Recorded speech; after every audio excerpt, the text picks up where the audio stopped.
हाँ तो नमस्कार दोस्तों, कैसे हैं आप लोग। उम्मीद करता हूँ अच्छे होंगे। आज की इस वीडियो में ये छठा नंबर गद्यांश को हल करेंगे। ऐसे 100 गद्यांश को हल करने वाले हैं। तो ये अगर आप लोग समझ जाते हैं गद्यांश को बनाना, तो आप लोगों का बोर्ड एग्जाम में 20 नंबर पक्का है। तो ये 2024 में पूछा गया था। तो आइए देखते हैं क्या है सवाल। आपका गद्यांश है। गद्यांश को पहले पढ़ लेंगे। क्या है गद्यांश में। केदारनाथ अग्रवाल का जन्म सन 1911 ईस्वी में उत्तर प्रदेश के बांदा जिला में हुआ था। केदारनाथ अग्रवाल हिंदी प्रगतिशील कविता के अंतिम सबसे गौरवपूर्ण स्तंभ थे। केदार बाबू की शुरुआती शिक्षा अपने गांव कमासीन में हुई है। इनकी माता का नाम घसीटो एवं पिता का नाम हनुमान प्रसाद था। इनके पिता बहुत ही रसिक प्रवृत्ति के थे, जो रामलीला वगैरह में अभिनय करने के साथ ब्रज भाषा में कविता भी लिखते थे। केदार बाबू ने काव्य के संस्कार अपने पिता से ही ग्रहण किए थे। तो आइए इसका उत्तर देता। क्वेश्चन क्या है, केदारनाथ अग्रवाल का जन्म कब हुआ था। तो यहाँ पे दिया है 1 नंबर का क्वेश्चन है। केदारनाथ अग्रवाल का जन्म सन 1911 ईस्वी में हुआ था।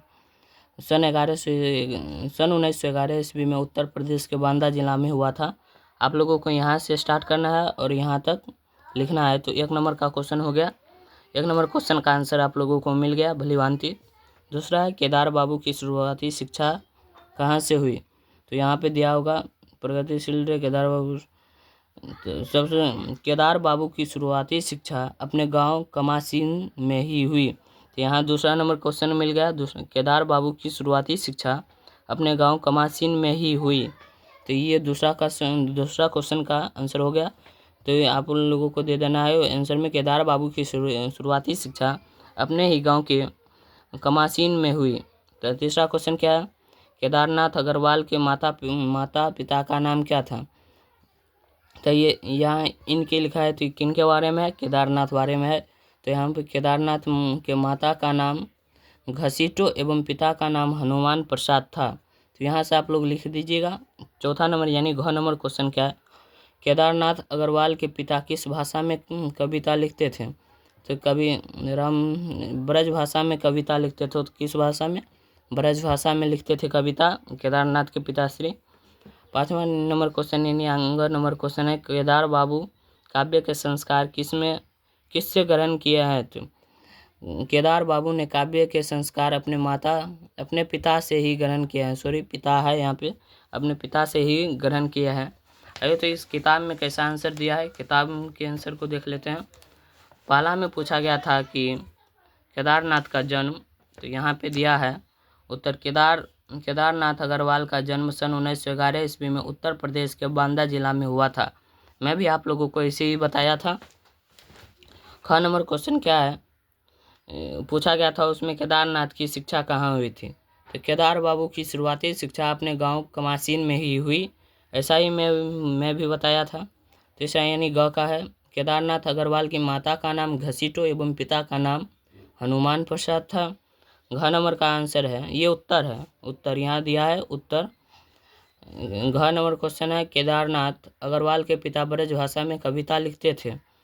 वहाँ पे पूछा गया था किस भाषा में कविता लिखते थे, तो ब्रज भाषा में।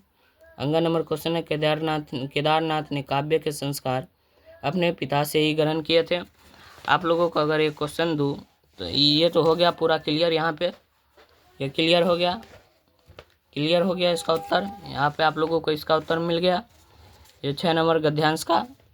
तो उम्मीद करता हूँ कि आप लोगों को ये अच्छे से समझ आया होगा। तो आप लोगों के लिए दो गद्यांश इसमें देता हूँ होमवर्क के लिए। आप लोग होमवर्क के रूप में तैयार करके लाइएगा। एक लाइएगा आप लोग 7 नंबर, ये 7 नंबर गद्यांश है। जो ये 7 नंबर गद्यांश यहाँ से है, इसका ये प्रश्न है, ये उत्तर है। उत्तर आप लोगों को नहीं दिखाना है, यहीं से बना के लाना है। अगर आप लोग चाहे तो इसका स्क्रीनशॉट ले ले, इतना दूर है, स्क्रीनशॉट ले ले आप लोग। एक और है 8 नंबर गद्यांश का। 8 नंबर गद्यांश ये है, हिंदी के नवगीतकारों में उमाशंकर तिवारी का एक महत्वपूर्ण स्थान है। नवनीत उमाशंकर तिवारी का जन्म 31 जुलाई 1940 ईस्वी में गाजीपुर उत्तर प्रदेश में हुआ था। ऐसे ही है, इसको भी आप लोग सॉल्व कर लीजिएगा। तो उम्मीद करता हूँ कि आप लोगों को समझ आया होगा। तो धन्यवाद पूरा वीडियो देखने के लिए। अगर आप लोग इस चैनल पर नए हैं तो चैनल को सब्सक्राइब कर लीजिएगा।